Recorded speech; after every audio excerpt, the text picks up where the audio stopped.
Hello, on se retrouve aujourd'hui pour un haul scrap. Je vais vous montrer les petits achats que j'ai fait au mois de mars. J'ai fait une petite commande chez Coco Feeling, une commande chez Laurentiel de Christelle et puis une petite commande sur la centrale des Beaux-Arts. On va commencer par ce qui est pas scrap pur et dur, entre guillemets. J'ai acheté un rouleau de scotch double face en 9 mm. C'est la taille que j'utilise le plus, je trouve. Qu'elle est pas mal, elle est ni trop grande ni trop petite. Et là, c'était un rouleau de 50 mètres et ils étaient pas très chers, donc ça valait vraiment le coup. Et surtout, j'en avais plus que du fin, moi, à la maison, donc ça m'ira très bien. Je me suis acheté un lot de 3 pinceaux à réservoir d'eau. Donc on a le fin, le moyen et le gros. Alors le fin et le moyen, ils sont tout petits. Mais alors le gros, il est vraiment gros en comparaison. Je les ai pas ouverts, je vais les sortir de toute façon. Hop, pour vous montrer un peu la dimension des mines. Donc là, c'est la mine la plus fine. Là, on est sur la mine moyenne. Et là, on est sur la grosse mine. Alors, je ne sais pas ce qu'ils valent en qualité. Je vais tester. La marque, c'est Bastion Creative. Bon, généralement, c'est des bons produits. Donc, il ne devrait pas y avoir de problème. Mais je voulais tester ce qu'on a atelier sur le centre de graffiti. J'ai fait un atelier, vous avez pu le voir dans mon haul Garo Scrap. J'avais donc testé les aquarelles. Et du coup, Elodie m'avait conseillé un papier. Donc, elle m'a dit le papier Bastion Creative. Je ne savais pas qu'en fait, le papier Florence, c'était le papier Bastion Creative. La marque, c'est Bastion Creative. Et du coup, j'ai pris le Smooth White en 200 grammes et j'ai pris un bloc de 100 pages à 4 parce que du coup ça valait mieux le coup niveau prix de prendre un plus gros bloc. C'est du 100% cellulose, nanana, sans acide et lignine, etc. Et je l'ai testé du coup dans l'atelier. Il a quand même un petit peu de grain mais pas trop. Il est vraiment très blanc.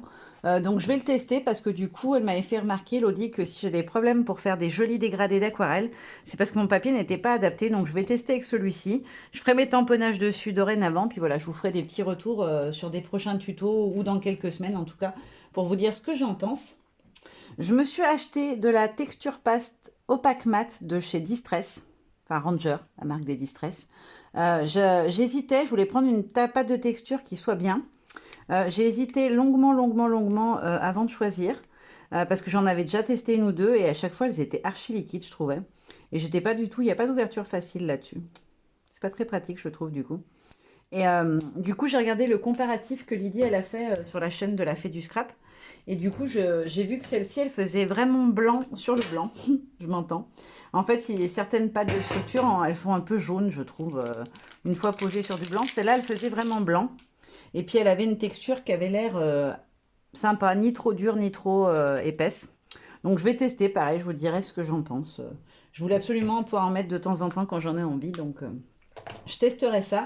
Après, bah alors ça, c'est vraiment du basique. Je me suis racheté 2 plaques de découpe pour ma Big Shot. Moi, j'ai la classique. Les miennes, elles étaient vraiment mortes de chez mortes. Donc voilà, j'en ai profité. Elles n'étaient pas excessivement chères non plus sur la centrale. Et puis, c'est tout pour la centrale des Beaux-Arts. On va passer à Laurentiel.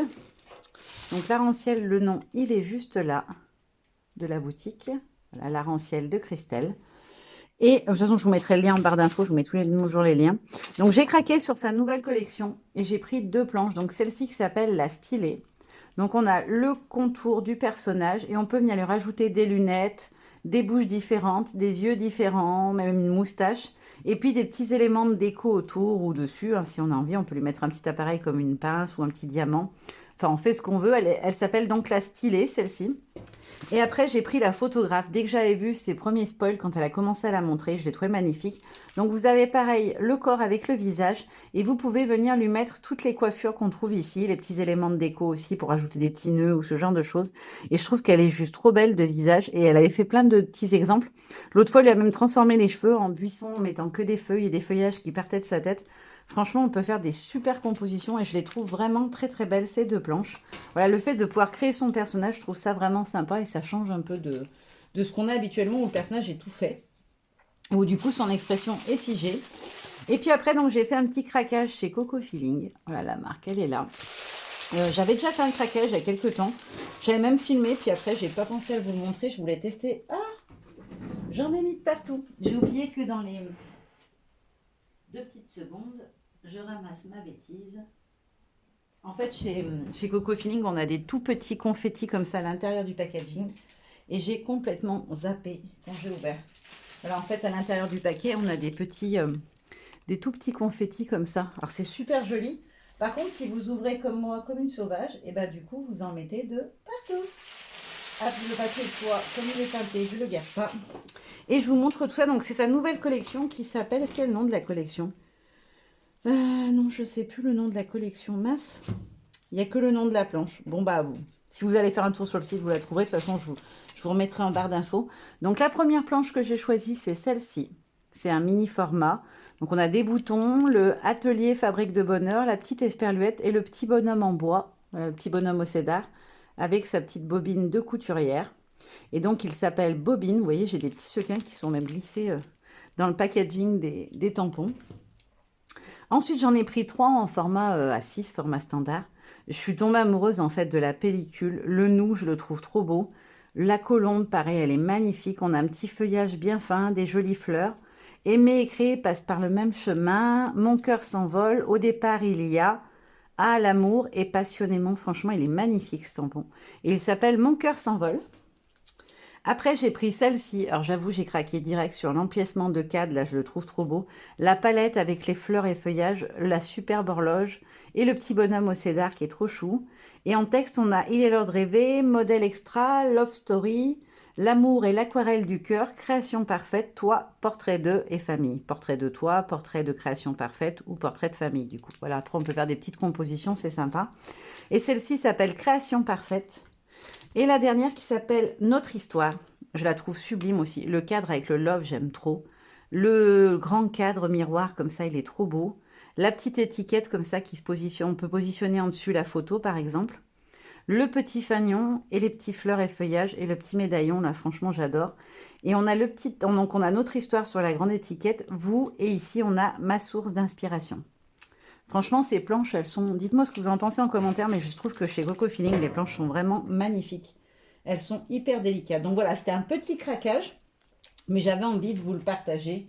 Et puis, j'ai pu penser à vous le montrer. Voilà, j'avais eu ça en cadeau, un petit élément de papier de chez Craft O'Clock dans ma commande chez la Centrale des Beaux-Arts. Mais du coup, il est un petit peu... voilà, je ne sais pas si vous verrez. C'était un petit peu voilé dans le colis parce qu'il y avait beaucoup de grosses choses lourdes et du coup, ça l'a un petit peu tordu. Je vais le mettre sous presse pour pouvoir l'utiliser. Mais il est trop choupiné, donc c'est gentil. Ça fait toujours plaisir d'avoir un petit cadeau. Et pour celles que ça intéresse, voilà, c'est ça le site. La Centrale des Beaux-Arts. Voilà. Ça s'appelle Alia aussi, je crois. Alia, la Centrale des Beaux-Arts. Voilà, voilà, vous savez tout. J'espère que ça vous a plu. Je vous fais de gros bisous et je vous dis à très bientôt. Bye bye.